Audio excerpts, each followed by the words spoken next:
그럼 이제 시작하겠습니다. 예. 저희가 이제 오늘이 4주차 수업이고요. 일단은 매각물건 명세서 먼저 다시 한번 보겠습니다. 서울 동부지방법원 2014 타경입니다. 타경은 경매사건 부호. 3126 경매사건 양가로 1번은 1번 물건이라는 겁니다. 그 송파구 오금동 87-9번지 삼형 빌라트 4층 402호인데요. 요게 입찰자 입장에서 보시는 서류잖아요. 매각물건 명세서에서 제일 중요한 부분은 일단은 최선수의 설정 일자입니다. 최선수의 설정 일자는 말소기준 등기라고 같다라고 생각하면 됩니다. 2011년도 5월 18일에 근저당권이 설정이 됐습니다. 그리고 임차인들한테 혹은 채권자들한테 언제까지 배당요구 신청을 해라 해서 배당요구 종기일이 2014년도 5월 19일 날짜로 이렇게 종료 날짜가 기록이 되어 있고요. 임차인을 잠깐 봤더니 이 임차인이 신숙식입니다. 이 사람의 전입신고 날짜가 2013년도 9월 23일. 여기 보시면 현황조사. 현황조사는 누가 하는 거예요? 집행관이 나가서 하는 겁니다. 그리고 권리신고는 임차인이 직접 하는 거고요. 전입세 열람 내역 확인하면 둘이 똑같죠. 뭐 다를 수가 없겠죠. 2013년도 9월 23일. 그러면 임차인이 점유를 했다라고 가정을 하고 그리고 주민센터에서 전입신고를 했습니다. 둘 중 임차인의 대항력 발생 시점은 전입신고 날짜 다음날 오전 0시라 그랬죠. 저희는 그렇게만 기억하면 됩니다. 2013년도 9월 24일 오전 0시가 되겠죠. 최선 설정 날짜는 2011년도 5월 18일. 그러면 임차인은 대항력이 없지요.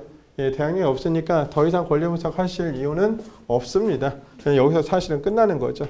보시면 여기에 사건 번호 2014 타경 3126 사건의 경우 최선수 설정 일자는 2011년도 5월 18일 근저당권이고 권리신고 배당 요구한 임차인 신숙의 전입신고 일자는 2013년도 9월 23일 로 임차인은 대항력이 없고 낙찰자는 낙찰대금 외에 추가로 인수할 권리사항은 없습니다. 권리분석이 아주 쉬운 일반 물건인 거죠. 특수물건 아닙니다. 일반 물건인 거지. 임차인 신영숙은 전입일자의 확정일자를 받았으며 전입신고 날짜에 확정일자 받았습니다. 전입신고 날짜 그 다음날 확정일자를 받았죠. 그 다음날 확정일자를 받았으며 배당요구 종기일이 2014년도 5월 19일인데 그 전에 배당요구 신청을 했습니다. 그래서 무슨 권리가 생기죠? 그러면 우선 변제권이라는 권리가 생기죠. 후순위 권리자에 대해서 우선 변제권을 가지게 됩니다. 낙찰 금액에 따라 임차인 신숙은 자신의 보증금 1억 원 중에 전액 또는 일부를 배당받을 수 있게 되겠죠. 등기부등본상 선순위 채권액과 보증금의 합. 보통 요 선순위 채권 금액이 있을 겁니다. 요 설정 금액하고 자신의 보증금의 합이 시세보다 높은 깡통주택이 많은 요즘은 경매사건 진행 시 임차인의 보증금 중 전부나 일부를 배당받지 못하는 경우가 종종 발생하고 참고로 요 선순위 금액, 권리 금액 요거 근저당권하고 그 다음에 보증금, 임차인의 보증금의 합이 70%를 넘어가면 요거는 임차를 들어가지 않는 것이 낫습니다. 서울 같은 경우는 한번 저감이 되면 유찰이 되면 20% 저감이 되지만 지방 같은 경우는 30%씩 빠지잖아요. 그럼 한번 빠질 때마다 이제 내 보증금이 위태한 거죠. 요것도 매각물건 명세서인데요. 최선수의 설정 일자는 2016년도 5월 16일입니다. 임차인의 전입신고 날짜는 2009년도고요. 그냥 요 두 가지만 단순 비교하면 임차인은 대항력이 없다는 거죠. 없습니다. 대항력이 없고 여기 보시면 요 임차인이 두 명이 계시는데 이 사건 부동산에 대하여 1,500만 원 및 2,500만 원 각 유치권 신고가 있으나 그 성립 여부는 불분명함. 요 임차인이거든요. 임차인이 유치권 신고한 거는요. 인정이 될 가능성이 많을까요? 아니면 적을까요? 성립 가능성 거의 없습니다. 임차인이 해당 주택에 임차를 하면서 뭐 보일러 정도 수리하는 건 뭐 충분히 그럴 수 있다고 봐요. 그런데 샤시를 교환한다거나 아니면 뭐 전체 예를 들어 냉난방 공사를 한다거나 이러지는 못하잖아요.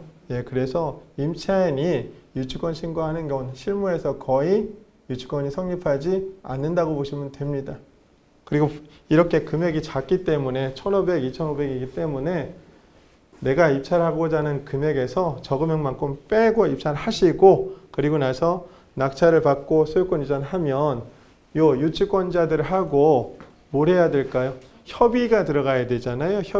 협의하실 때 그냥 그들이 주장하는 금액의 한 반 정도 갖고 한 50% 갖고 협의를 일단 시작하십시오. 그리고 협의는 협의대로 하시고 한 가지 더 하실 게 있죠.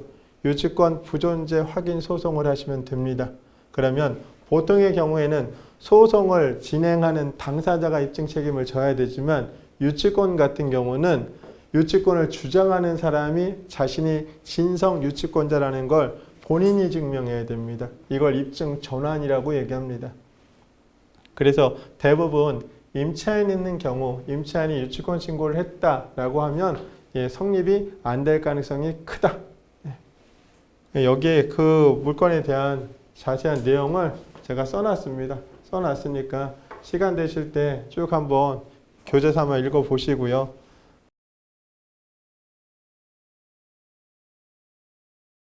그리고 지금까지는 저희가 공동주택이라고 얘기하는 집합 건물이죠. 집합 건물의 소유 및 권리에 관한 법률 뭐 이렇게 나오는데 그 연립, 다세대, 그 다음에 뭐 아파트, 오피스텔 이런 거에 대한 권리 분석은 굉장히 쉽잖아요.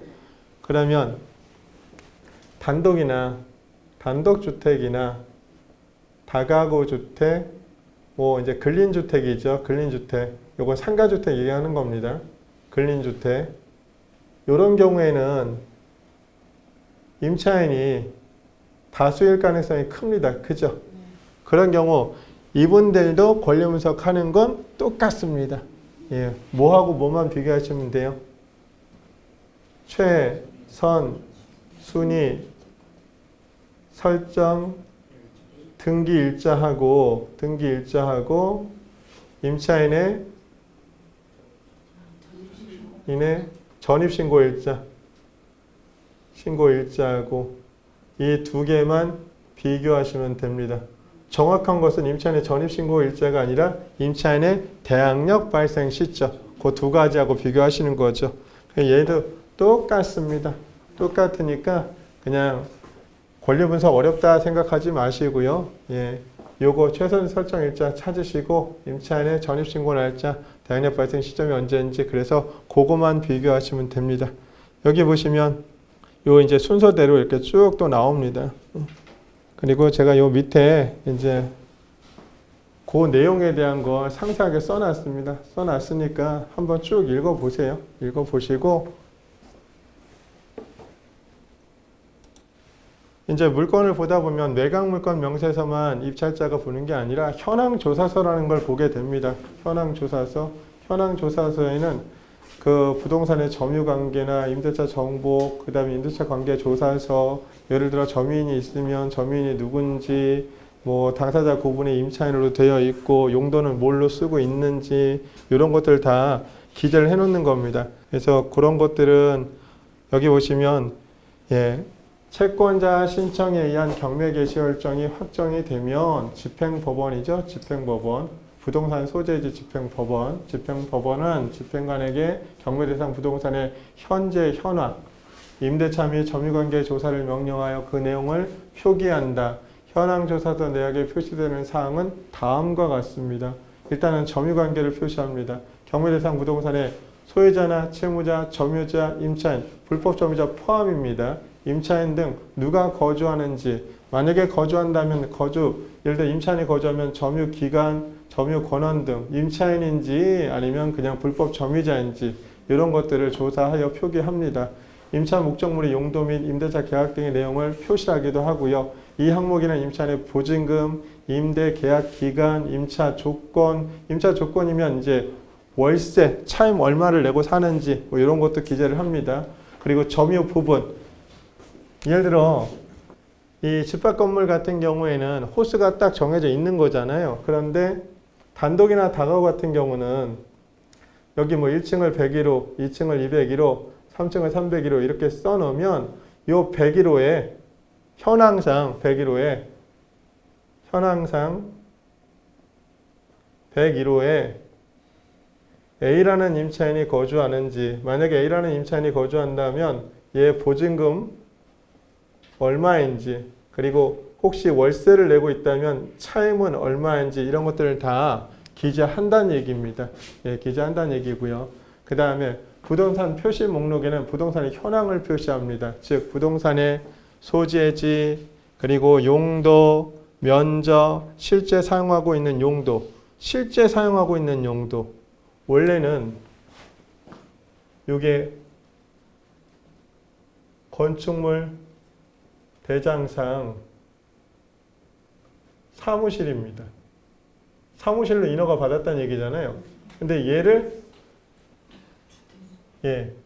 현황상 주택으로 쓰고 있으면 그런 내용들을 역시 표기합니다. 표기하니까 그거 잘 읽어보시면 됩니다. 대표적으로 서울시 용산구 같은 경우는 근린생활시설로 신축 허가를 받아 주거용으로 개조하여 사용하는데 이는 재개발 시 여러 개의 분양권을 노린 편법입니다. 낮은 가격에 낙찰을 받았더라도 재개발이 진행될 시 수인이 하나의 분양권만을 받는 경우가 있습니다. 이게 무슨 얘기냐면 전환다세대라는 게 따로 있습니다. 이거 제가 나중에 후설 하겠습니다. 입찰 시 이러한 물건은 입찰 시 주의하셔야 됩니다. 이거 이제 타이틀을 보면 전 소유자가 임차인인 경우 대항력 발생 시점은 여기 말소 기준 등기입니다. 말소 기준 등기 2009년도 12월 21일. 근데 임차인 김땡땡이라는 분이 계시는데 2009년도 12월 24일 날 전입신고했습니다. 일단 요걸로 보면 대항력이 없지요. 그런데 김 씨가 소유자입니다. 소유자. 자기 집을 처분하시고 해당 주택에 그냥 전세 앉으신 거예요.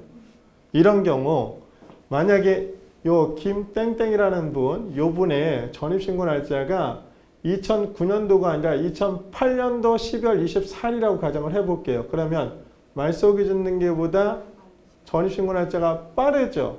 근데 이 전입신고 날짜가 빠르다라는 것은 소유자로서의 지위인 거예요. 그죠? 보증금 1억 6,500에 거기에 전세 살겠다고 한 건 소유권 이전 다음부터죠.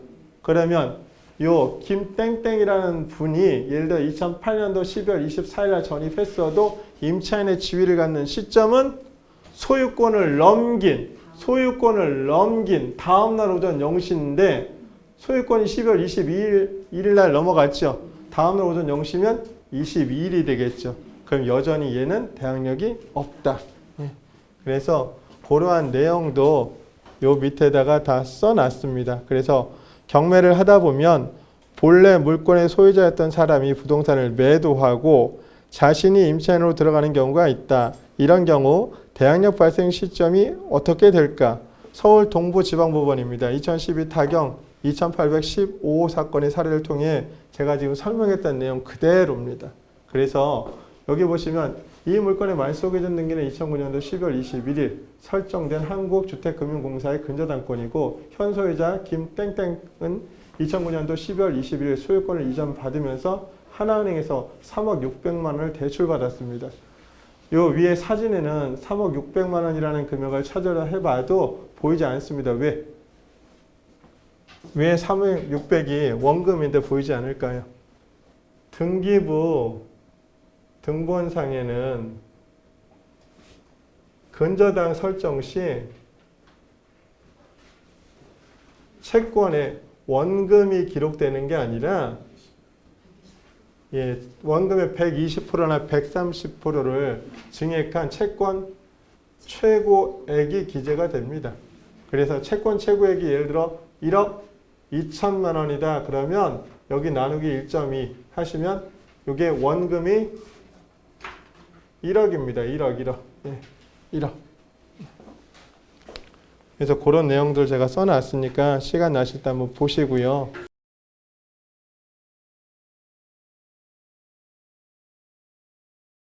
그리고 두 번째, 선순위 임차인이 배당 요구 종기일 이후에 배당 신청을 했다면 임차인은 우선 변제권에 대한 얘기입니다. 우선 변제권이 있나요? 없나요? 없지요. 그러면 임차인이 우선 변제권을 가지려면 조건을 충족해야죠. 임차인의 우선 변제권입니다. 우선 변제권. 이게 언제 발생하느냐?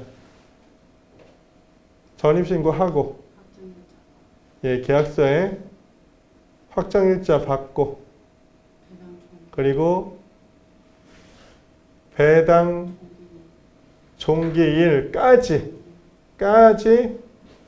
배당을 신청해야 됩니다. 그래야 임차인이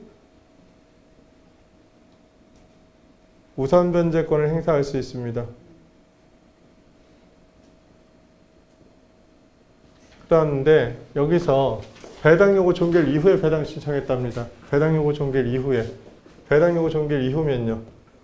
조건을 충족 못한 거잖아요. 그러니까 우선 변제권은 없지요. 지금 이 물건 같은 경우는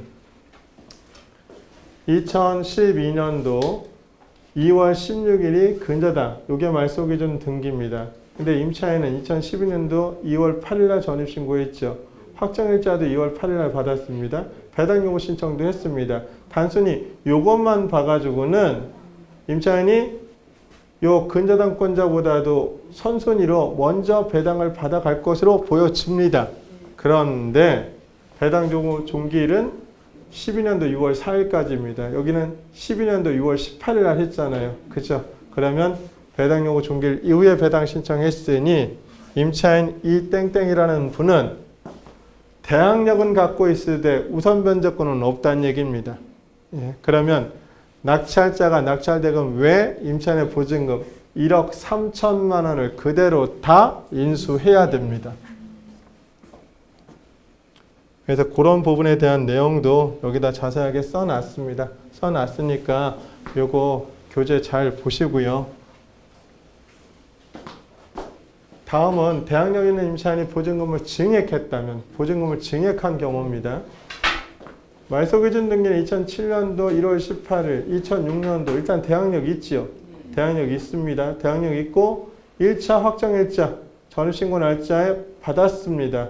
2차 확정일자는 2008년도 4월 10일 날 받았고요. 보증금 1억 4천에서 1억 6천 5백이 됐으니까 2,500만 원 증액했네요. 그리고 3차로 또 보증금을 증액을 합니다. 근데 3차에는 확정일자가 없습니다. 확정일자가 없어요. 여기서 확정일자가 없으니까 우선변제권이 없죠. 3차에 대한 우선변제권은 없는 겁니다. 그러면 1억 4천과 1억 6천 5백 요 두 개만 되는 거죠. 합쳐서 이제 1억 6천 5백이 되는 거죠. 그러면 말소기준 등기가 2007년도니까 얘가 먼저 1억 4천 4백만 원 다 배당 받아가고 그 다음에 1억 6천 5백 배당 받고 그 다음에 얘기했죠. 그죠? 여기 보시면 낙찰 가격이 약 4억 원입니다. 4억 원. 그러면 충분히 요거 배당해 주고 그리고 임차인 1억 6천 5백 배당 받고 남겠죠. 일부.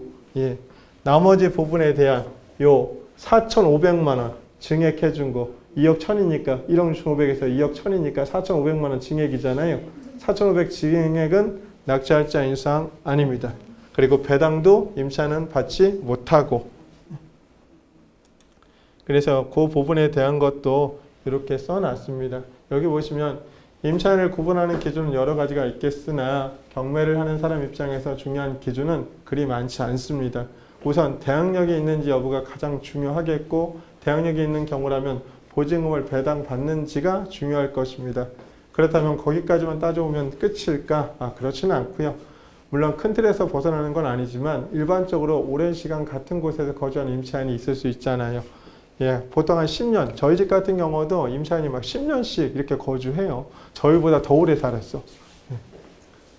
이런 경우 권리분석에 유의할 점을 사례를 통해서 지금 살펴봤습니다. 2013 타경 15,108호 사례를 보면 선순위 임차인 아까 그 조땡경 요분이 1억 4천에 전세계약하고 그 다음에 보증금 1차 때 확정일자 받고 그리고 2018년도 4월 10일 날 2,500만 원 증액하고 2차 확정일자 받았고 2012년도 3월 5일 날 3차로 점유하면서 4,500만 원 보증금 증액했는데 이건 확정일자를 받지 않았습니다. 이 경우 3차에 대한 우선 변제권은요 발생하지 않겠죠. 그래서 임차인이 어떤 부동산에 오래 이렇게 거주하시고 2년 계약이잖아요. 2년 계약. 2년 계약하시면서 보증금을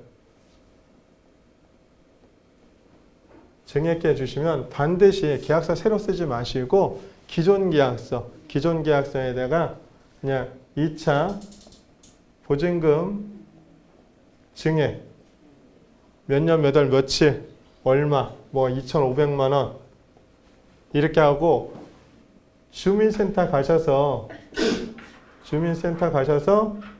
확정일자만 추가로 받으시면 됩니다. 확정일자만. 그리고 제가 1차 때, 2차 때 당연히 대항력이 있고 3차 되기 전에 은행에서 근저당이 들어왔습니다. 그럼 1차, 2차는 대항력이 있는데 3차 중간에 근저당이 들어오고 제가 3차 때 예를 들어 보증금을 증액을 해준다. 그러면 이 증액 부분은요. 배당 금액이 남아야 제가 받을 수 있는 거잖아요. 배당 금액이 안 나오면 못 받는 거죠. 예, 이런 경우는 차라리 월세를 주시고 사는 걸로 그렇게 하시는 게 더 낫습니다. 그 다음에 이제 무혈 입성인데요. 선순위 임차인이 전액 배당 받아간다. 저희가 말소기준 등기 의미 중에 그런 게 있었죠. 말소기준 등기가 있는데 이게 예를 들어 2012년도 8월 31일 근저당입니다. 근저당. A라는 임차인이 있는데 이 임차인이 보증금 1억이고요. 그리고 전입신고를 할 때는 2012년도 예를 들어 8월 30일입니다.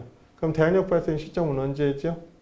31일. 예, 8월 31일 오전 0시가 되겠죠. 얘는 말소기준 등기의 근저당권의 효력은 언제 발생하죠? 8월 31일 오전 9시에서 16시 사이겠죠.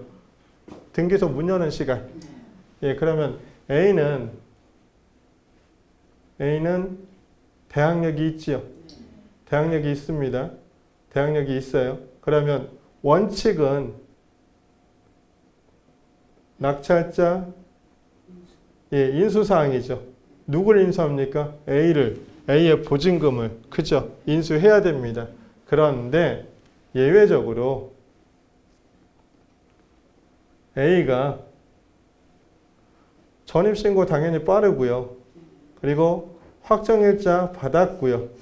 그리고 배당 종결까지 배당을 신청해서 우선 변제권이 생겼습니다. 우선 변제권. 그래서 A가 보증금이 1억 원인데 1억 원을 다 배당받아 갑니다. 즉 전액 배당이죠. 전액 배당.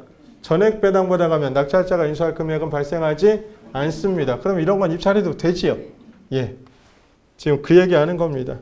그래서 여기 보시면 말소기준 등기는 2012년도 11월 29일, 전입신고 날짜가 2012년도 11월 28일, 대항력 발생 시점은 11월 29일 오전 0시. 얘보다 빠르죠. 9시간이. 9시간 빠릅니다. 그리고 확정일자는 조금 더 일찍 받았네요. 배당 요구 종결 전에 배당 요구 신청했습니다. 그러면 얘가 선이죠.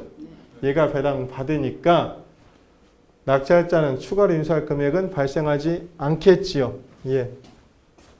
그 부분에 대한 얘기도 여기 자세하게 써놨습니다. 써놨으니까 요거는 그냥 앞에 화면하고 해서 비교해서 읽어보시기만 하면 됩니다. 그리고 건물 임차인이 강제경매 신청을 했다면 어떤 경우일까요? 임대계약 기간이 끝났습니다. 그 임차인이 임대인한테 집을 빼달라고 했겠죠. 근데 임대인이 돈이 없어서 그러면 네가 빼서 나가든지 아니면 뭐 나갈 때까지 나 못 해주겠다 이렇게 하는 거죠. 그러면 임차인도 예를 들어 아파트 당첨이 돼서 들어가야 되는 상황입니다. 그러면 이 부동산에서 전입신고를 딱 빼가는 순간 대항력이 없어지는 거잖아요. 그럼 어떻게 하면 될까요? 임대계약 기간이 끝나면 법원에 임차권 등기 명령 제도라는 게 있습니다. 그래서 임차권 등기 신청을 하고 이사 가시면 상관없습니다.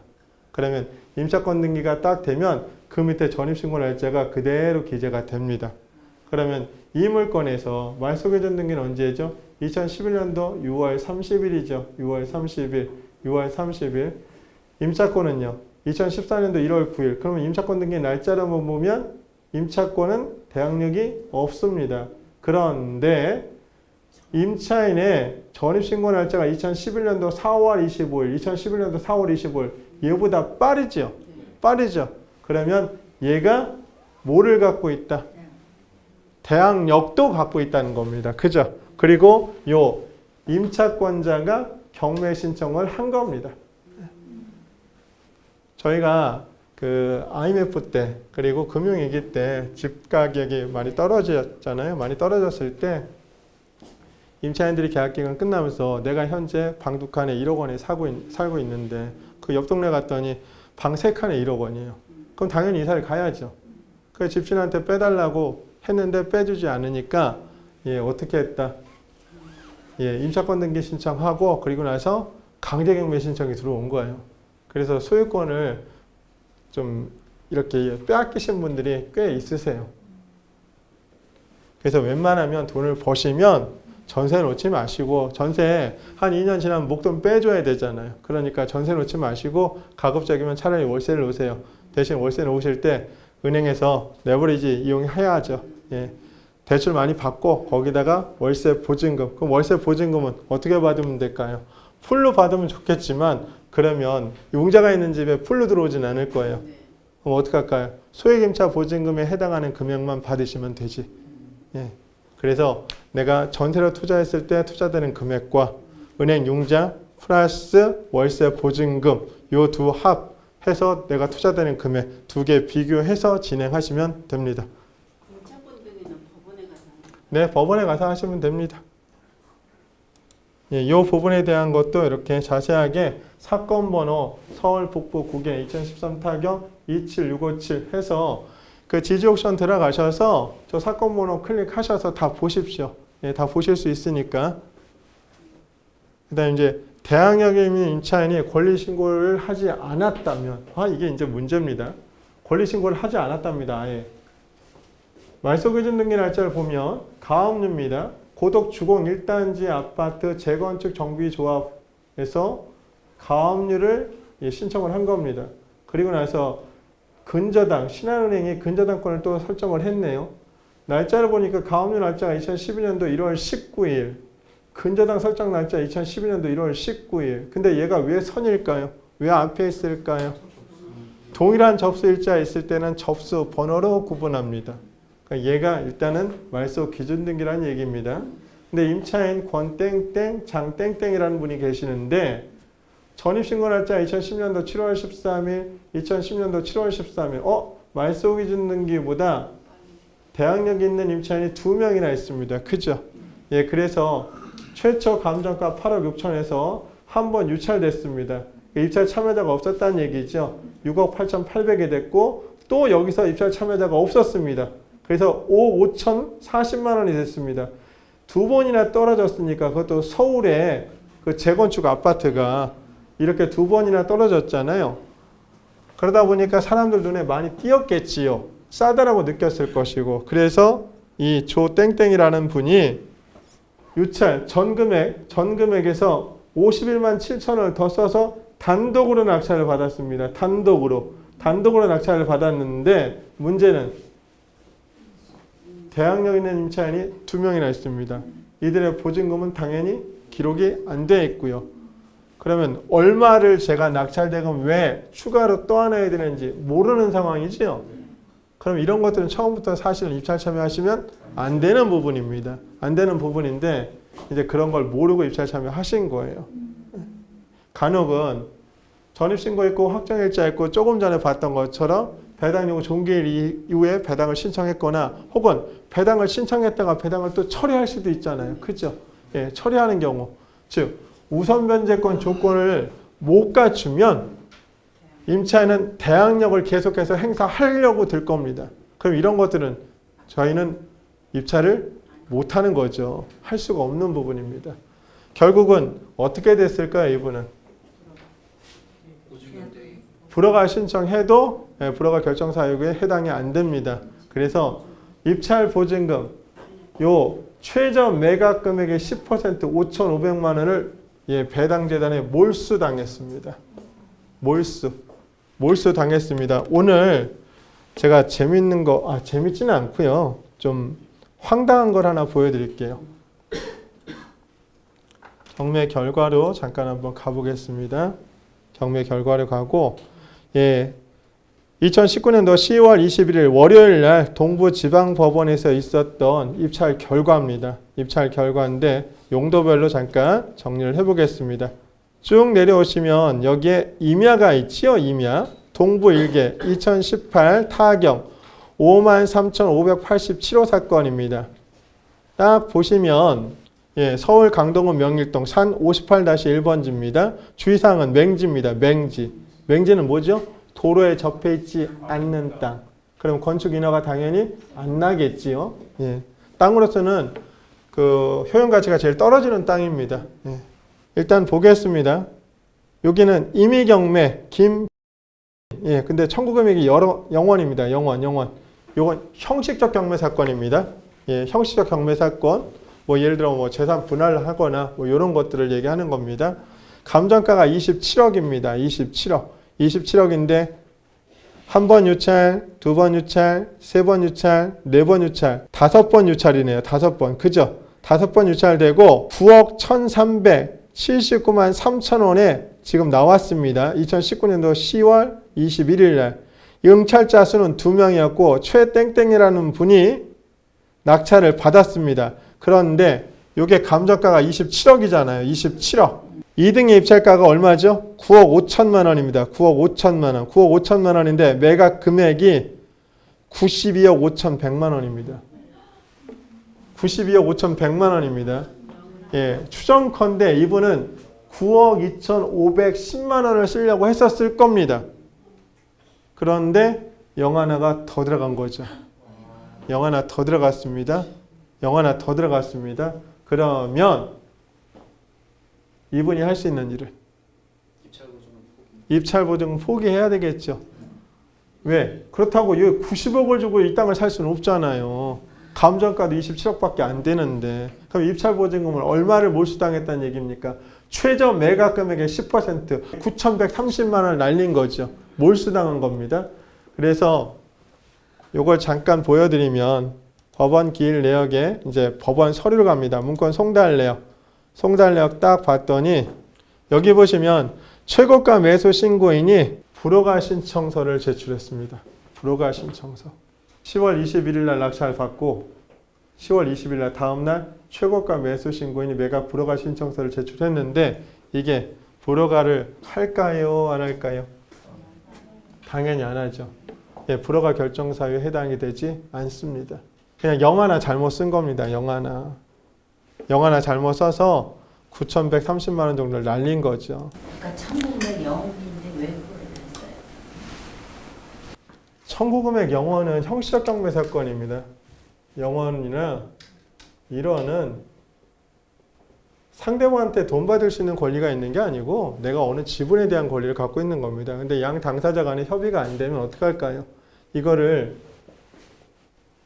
현물 분할을 해야 되는데 현물 분할이 안 되는 경우는 법원에다가 현금 분할 신청을 할 수 있습니다. 이걸 형식적 경매 사건이라고 얘기합니다. 그러면 기일입찰표를 잘못 쓰셨다는 얘기잖아요. 기일입찰표를 본인이 입찰하신 겁니다. 그러면 여기 보시면 입찰 가액 해서 입찰 가격, 그래서 여기 한글로 억, 1,000만 단위, 100만 단위, 10만 단위, 만 단위, 1,000단위 이렇게 다 써 있거든요. 써 있는데 어떻게 쓰면 저게 영 하나를 더 쓸까요? 앞에서부터 쓰셨을 가능성이 커요. 어쨌거나 실수를 하셔서 보증금은 몰수될 겁니다. 그러면 이 차순위가 되나요? 아니요, 차순위가 안 되죠. 차순위 매수 신고를 했어야 차순위가 되는 거죠. 차순위 매수 신청을 안 했잖아요, 지금. 했으면 여기 차순위 이렇게 씁니다. 좀 안타깝긴 한데 어쩔 수 없습니다. 예, 대항력 임차인이 권리 신고를 하지 않았다면 여기까지 했습니다. 예, 그리고 요게 이제 대항력 임차인이 권리 신고를 하지 않았다면 해서 거기에 대한 이제 설명을 해 놓은 겁니다. 설명을. 예, 가압류가 아까 접수 번호가 빨랐던 거죠. 예, 접수 일자보다 접수 번호가 빨랐고, 그 다음에 임차인이 두 분이 계셨는데, 예, 두 분 다 전입신고 날짜는 말소기준 등기보다 빠르고, 확정일자는 안 받으셨고, 당연히 배당요구 신청도 안 했습니다. 예, 낙찰자 전액인수사항이라는 얘기입니다. 그리고 이제 확정일자와 근저당 설정일자가 같을 때 우선순위입니다. 여기 보시면 2010년도 10월 15일 날 근저당. 전입신고 날짜가 2009년도입니다. 일단 뭐가 있죠? 대항력 있지요. 대항력 있습니다. 그리고 확정일자가 같은 날이죠. 임차인의 우선 변제권은 언제 생기죠?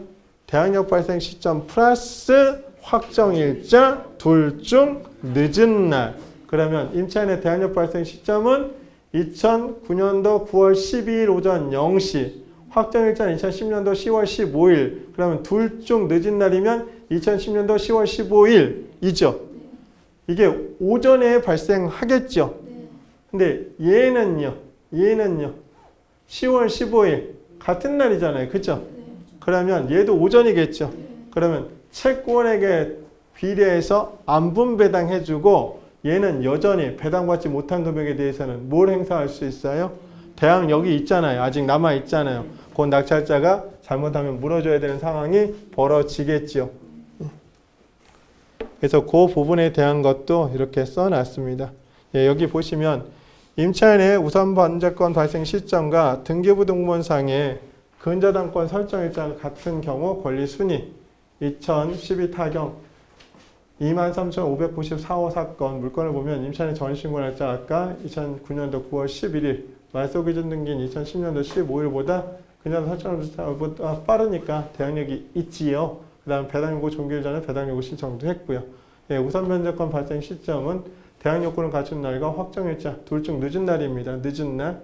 그리고 이 임차인의 확정일은 2010년도 10월 15일로 근저당 설정일자와 같죠. 이런 경우 권리분석은 예, 임차인의 우선 변제권 발생일 하고 채권자와 임차인의 낙찰 금액에서 채권에게 비례해서 안분배당 받는 겁니다. 안분배당 하고 임차인이 여전히 대항력을 갖고 있으므로 배당받지 못한 금액은 낙찰자한테 대항력을 행사할 수 있습니다. 그리고 23번 보겠습니다. 토지와 건물의 설정일자가 다른 경우는 어떻게 할까요? 이건 이제 송파구 고여동 3-11 이곳 다가구 주택입니다. 다가구 주택. 다가구 여기 주택. 예, 대지는 42.80평. 그 다음에 1층, 2층, 3층이 다 다가구고요.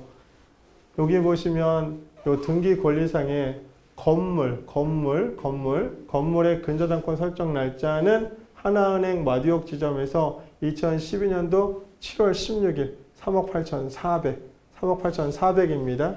3억 8,400이고 토지는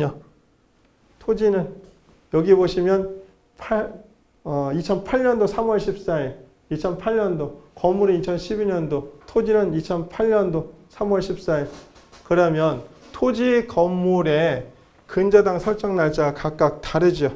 그럼 어떤 게 기준일까요? 임차인은 어디에 살죠? 땅에 살아요? 건물에 살아요?